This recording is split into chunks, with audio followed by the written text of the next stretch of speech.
dami din naka-order. Pag-order ko kasi.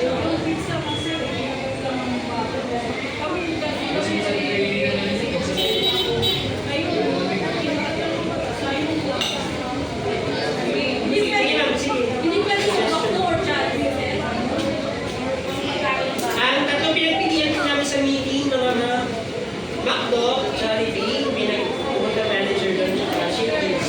Shakey's po ang nanalo. Nasa teacher. Yes, sir. Ayaw na nila Shakey's. Yes, sir.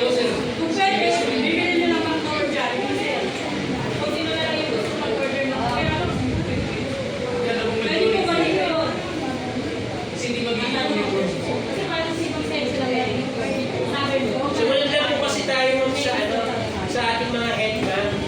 Sumunod lang po sa mga head teachers. Shakey's po kasi talaga. Kasi si Sir Flores, pinag-initin ko po sa para ayaw na lang talaga ng McDo sa Jollibee. Shakey's po.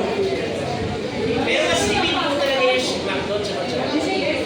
Tsaka mas gusto ng bata, alam ko po na McDo sa Jollibee. Pero ang nanalo kasi yung Shakey's. Ano tingin niyo, ma'am?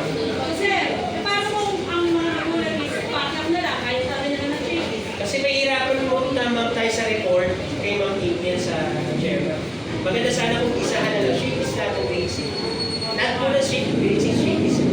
Not a section. Ano po yung serving ng food yan sa class? Ano po yung serving? Meron po tayo doon. 250 po yung items. Sisend ko po sa GC. Okay. Sino po gusto Shakey's po? Or ayaw ng backline?